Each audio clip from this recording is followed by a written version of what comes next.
Well, Nathan, thanks for helping my project. Sure. Could you say a little bit about yourself? Yeah, so I'm Nathan Chaka. I just moved to Houston about 2 years ago, Okay. and I am a dentist by trade, and I work for the public health department. That's fantastic. Well, that's a shame I needed this. So I thought I might have a lead, but Sure. didn't quite Sure. work out. No worries. But what got you into dentistry? So I was going to medical school, was going to go to medical school, and did some shadowing. And that summer before I started, I was like, ooh, I don't think I actually want to do medicine. So I kind of switched gears and I was like, what about dental? I talked to my dentist, shadowed him. It was awesome. He loved it. And so I was like, oh, that actually sounds pretty good. So then I just went with it. That sounds awesome. Yeah. Yeah. And teeth is something people use every day. Yeah, it's a fun profession because it's something that everybody kind of needs. Everybody is interested in, like, keeping up with their health. And so, well, I guess not everybody, but, most people. Either you keep up your health or health catches up with you. Yeah, you pay for it eventually if you don't. Well, I had some questions I want to ask you. Sure. Did you know that NASA is planning to send astronauts back to the moon? Yes. What do you think about it? I think it's great. Yeah, I think it's a really cool opportunity to do something outside of ourselves and really kind of like push the limits of what we can accomplish. And,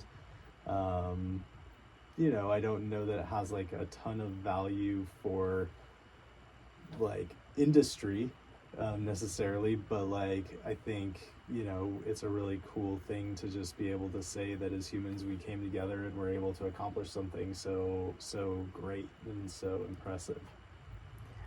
So about 80% of the people I've interviewed, even right across the street from JSC, have no clue we're going to the moon. Yeah. How did you find out about it?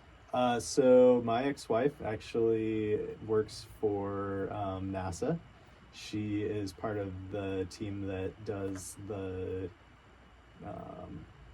hiring, the new astronauts. They like Okay. interview them and kind of take them through that process and then help them train, and then she supports them once they are astronauts and they go to the moon and whatnot. She works with all those guys. Wow. So you had a personal connection with it. Oh yeah. Yep. I've met most of the astronauts that they're talking about sending to the moon. Oh, wow. So, yeah. So you'd be like, oh, I know him or her. Yep. I guess it'd be her, since Yeah, there her. really Yep. will be a Yep. first woman Yep. on the moon this For time. sure. Yep. Yeah, so I've met with and talked with a lot of those guys. When you think about where it might lead us, if you were to project out not 100 years, but 200 years, do you see us as being on multiple planets at that point and having... Probably. Yeah? Yeah, I would say within 100 to 200 years, probably, yeah. Probably we're at least colonizing Mars, definitely the moon. Who knows from there, And if you could, would you take a trip to space?